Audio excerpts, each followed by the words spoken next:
ከፍተኛ ባለስልጣናትና ታዋቂ አርቲስቶች ከ98 ቢሊዮን ብር በላይ መዝረፋቸው በኦዲት ምርመራ መረጋገጡ ተነገረ። መረጃውን እናካፍላችኋለን። የኢራን ግጭት ዓለም አቀፍ የሰብአዊ እርዳታ አቅርቦት ሰንሰለትን ማስተጓጎሉንና በኢትዮጵያና በሌሎች የአፍሪካ ሀገራት ላይ ያለውን ጫና ማባበሱ ተገለጸ። መረጃውን ይዘነዋል። የአውሮፓ ህብረት የፕሪቶሪያ ስምምነትን አደጋ ላይ የሚጥል ውጥረት እንዲረግብ ጠይቋል። የቮይስ ኦፍ ኢትዮጵያ ቤተሰቦች ሰብስክራይብ ማድረጋችሁን እያስታወስናችሁ በዝርዝር ወደምንመለከታቸው ጉዳዮች እናልፋለን።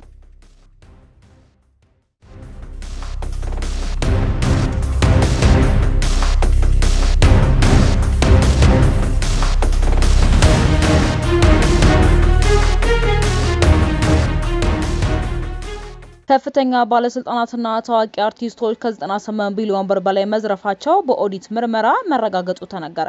በ2018 በጀት ዓመት 9 ወራት በሀገር ኢኮኖሚና ከፍተኛ ሙስና የፈጸሙ ከፍተኛ ባለስልጣናትና ታዋቂነታቸውን ተጠቅመው ህብረተሰቡን የዘረፉ አርቲስቶች 78 ቢሊዮን ብርና 134 ሚሊዮን ዶላር ወይንም በወቅቱ ህጋዊ የባንክ ምንዛሬ ከ98 ቢሊዮን ብር በላይ ጉዳት ማድረሳቸው ወይም ህብረተሰቡን መዝረፋቸው በኦዲት ምርመራ መረጋገጡን የፌዴራል ፖሊስ አስታውቋል። የፌዴራል ፖሊስ ይህንን ያስታወቀው 2018 በጀት ዓመት የ9 ወራት እቅድ አፈጻጸም ለህዝብ ተወካዮች ምክር ቤት ህግና ፍትህ ቋሚ ጉዳዮች ኮሚቴ ከሚያዝያ 21 ቀን ሲያቀርብም ነው። ፌዴራል ፖሊስ የምርመራ ወንጀሉን የኦፕሬሽን መምሪያ ምክትል ኮሚሽነር ሙሊሳ አብዲሳ ወንጀል ነክ የሆኑ ምርመራዎች ላይ የሙስና ምርመራ ወንጀሎች እንዴት እንደሚፈጸሙ ሲያብራሩ ሙስና በባህሪው እጅግ ውስብስብ ድርጊትና ፈጻሚው በረቀቀ መልኩ የሚፈጸሙ በመሆኑ ይህንን በማስረጃ ማረጋገጥ እጅግ በጣም አስቸጋሪ ነው ሲሉ ተናግረዋል። የሙስና ወንጀል ፈጻሚው ከራስ አርቆ ውጭ ሀገሮች ድረስ ንብረት የሚያሸሽና የሚያከማች በመሆኑ እነዚህን ማውጣት ከባድ በመሆኑ ልዩ ስርዓቶችን በመዘርጋት ከሌሎች ተቋማት ጋር ትብብር ማድረግ እና የኦዲት ውጤቶችን የሚጠይቅ ስራ ማድረግም ነው ብለዋል። የኦዲት ስራ ከሌለ በሙስና የደረሰው ጉዳት መለካት እንደማይቻል ምንም እንኳን ከዋና ኦዲተር መስሪያ ቤት ጋር ጥሩ ግንኙነት ቢኖርም በሚፈለገው ደረጃ መርምሮ ውጤት ላይ ለማድረስ ከባድ መሆኑንም ተናግረዋል።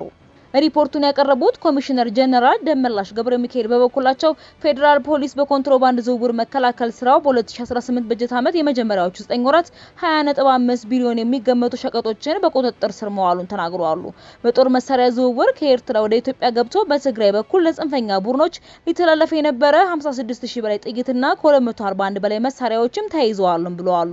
በፌዴራል ዋና መንገዶች መተዳደሪያ የቁጥጥር ስራ ደንብ ተላልፈው በኮድ የተቀጡ አሽከርካሪዎች 7686 ከመናኸሪያ ውጭ ተሽከረክሩ የተገኙ 2408 ያለ መንጃ ፈቃድ ተሽከረክሩ የተገኙ ደግሞ 22 ላልተፈቀደ አገልግሎት ተሽከርካሪ ሲጠቀሙ የነበሩ 45 ሰዎችን ጨምሮ በአጠቃላይ 11555 ሰዎች ላይ የደንብ ማስከበር ስራ ሰርተናልም ብለዋል።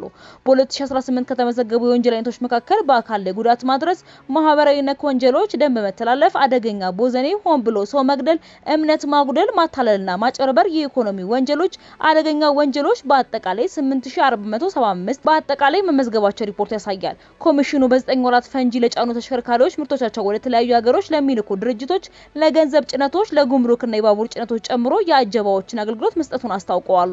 የሰራዊት ህይወትና ኑሮ ማሻሻልና የበጀትን የግብአት ጥረት ትኩረት እንዲደረግበትም ጠይቀዋል። ፖሊስ መስዋዕትነት እየከፈለ የሀገሪቱን ሰላምና ደህንነት እያስከበረ ነው ያሉት ኮሚሽነሩ አንዳንድ መኖሪያ ቤት ያላቸው ቢሆንም ሰራዊቱ በስፋት በካምፕ እንደሚኖር ገልጸው መንግስት እገዛ አድርጎ የፌዴራል ፖሊስ የራሱ መኖሪያ ቤት ካምፕ ሊኖር ያስፈልጋል በማለት ምክር ቤቱን ጠይቀዋል።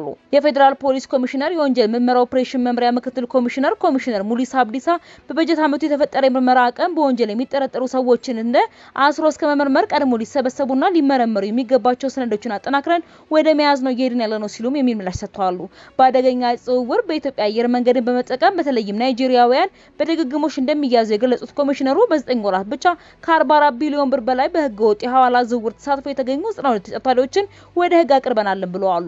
በሞባይል ባንኪንግ የሚፈጸሙ የፋይናንስ ወንጀሎች በየቀኑ ህዝቡ ላይ እየደረሱ ያሉ ተደጋጋሚ ክስተቶች ናቸው ያሉት ኮሚሽነር ሙሊሳ ወንጀልን የሚፈጽሙ ሰዎች በቀላሉ ተፈልገው የማይገኙና ቋሚ አድራሻ የሌላቸው በመሆናቸው የዜጎች ንቃተ ህሊና ማደግ ትልቅ ሚና አለው ብለዋል። ወደ ሌላ መረጃችን ስንሻገር የኢራን ግጭት ዓለም አቀፍ የሰብአዊ እርዳታ አቅርቦት ላይ ሰንሰለትን ማስተጓጎሉንና በኢትዮጵያና በሌሎች የአፍሪካ ሀገራት ላይ ያለውን ጫና ማባበሱ ተገለጸ። የተባበሩት መንግስታት ድርጅት ከፍተኛ ስደተኞች ኮሚሽን እንዳመለከተው ከሆነ ከግጭቱ ጋር ተያይዘው በተለይም በሆርሙዝ በሆርሙዝ ሰርጥ አካባቢ ታዩ ያለመረጋጋት ለሰብአዊ እርዳታ አቅርቦት የሚውሉ ዋና የባህር ላይ መተላለፊያ መስመሮችን በእጅጉ አስተጋግሏል።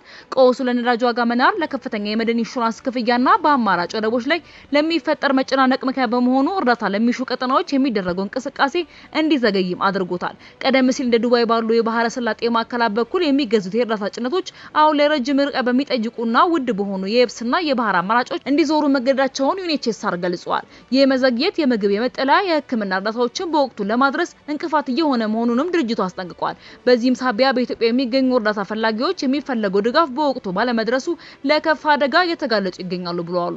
ከሎጂስቲክስ ባለፈ ቀውሱ ያስከተለው ሰፊ የኢኮኖሚ ተጽዕኖ ለዓለም አቀፍ የምግብና የነዳጅ ዋጋ መናር እንዲሁም የማዳበሪያ አቅርቦት መስተጓጎል ምክንያት በመሆኑ ቀድሞውኑ ተጋላጭ በሆኑ ቀጠናዎች ያለው የምግብ ዋስትና እጥረት ይበልጥ አሳሳቢ አድርጎታል። ይህ የዓለም አቀፍ ወጪ መጨመር ለኢትዮጵያ ከባድ ማስጠንቀቂያ ደውል መሆኑን ኤንአርሲ አመላክቷል። በሰብአዊ እርዳታ ላይ በእጅጉ የምትደገፈው ኢትዮጵያ የአሰራር ወጪዎች እየጨመሩ ከሄዱ በተለይም ሎጂስቲክስ አስቸጋሪ በሆኑባቸው ራቅ ያሉ ወይንም በግጭት በተጎዱ አካባቢዎች እርዳታ ለማድረስ ተጨማሪ እንቅፋቶች ሊገጥሟቸው ይችላል። በትግራይ ክልል የሚገኘው የህጻናት ተፈናቃዮች መጠለያ ካምፑስ ካለፈው ግንቦት ወር ጀምሮ ቢያንስ 333 ተፈናቃዮች በረሃብና በሕክምና እርዳታ እጥረት ምክንያት ህይወታቸው ማለፉን የአካባቢ አስተባባሪዎች ገልጸዋል።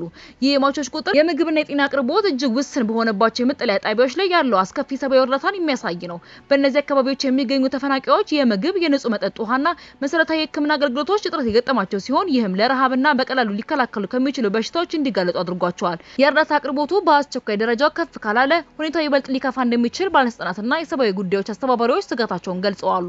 እነዚህ ሞቶች በሰብአዊ ምላሽ አሰጣጥ ላይ ያለውን ስርዓታዊ ክፍተት የሚያሳዩ በመሆናቸው አስቸኳይ ጣልቃ ገብነት እንደሚያስፈልግም አጽንኦት ሰጥተውታል።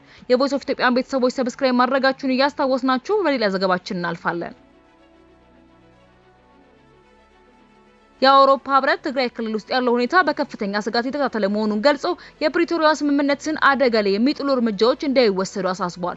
አውሮፓ ህብረት ይህንን መግለጫ ያወጣው ህዝባዊ ወያኔ ሓርነት ትግራይ ከ6 ዓመት በፊት ክልሉ በተናጥል ባካሄደው ምርጫ የተመሰረተው ምክር ቤት ወደ ስራ እንዲመለስ መወሰኑ ግጭት ይፈጥራል የሚል ስጋት በድጋሚ እንዲያገረሽ ካደረገ በኋላ ነው። የሌተናል ጀነራል ታደሰ የቆይታ ጊዜ የተራዘመበት መንገድ ህጋዊ መሆኑን በወቅቱ የገለጸው የፌዴራል መንግስት እስካሁን ድረስ ስለ ህወሓት ውሳኔ በይፋ አስተያየት አልሰጠም። የአውሮፓ ህብረት በትናንትናው መግለጫ ውጥረቱ እንዲረግብና የፕሪቶሪያ ስምምነት የተፈረመው ዘላቂ ተኩስ አቁም ስምምነትን አደጋ ላይ የሚጥሉ ማናቸውንም እርምጃዎች እንዲወገዱ ጥሪያችንን እናቀርባለን ብሏል። የአውሮፓ ህብረት የተፈጠረው ውጥረት እንዲረግብ የሚጠይቅ መግለጫ ያወጣው በትግራይ ጦርነት ምክንያት አቋርጦ የነበረውን ለኢትዮጵያ የሚሰጥ የቀጥታ በጀት ድጋፍ በድጋሚ ማስጀመሩን ባስታወቀ በቀናት ልዩነት ነው። የህብረቱ የዓለም አቀፍ አጋርነት ኮሚሽነር የሆኑ ጆሴፍ ሲኬላ የበጀት ድጋፉ በድጋሚ መጀመር በኢትዮጵያ ሪፎርም አጀንዳ ያለን መተማመንና ለዚህ አጋርነት ያለን የረጅም ጊዜ ቁርጠኝነት የሚያሳይ ነው ብለዋል።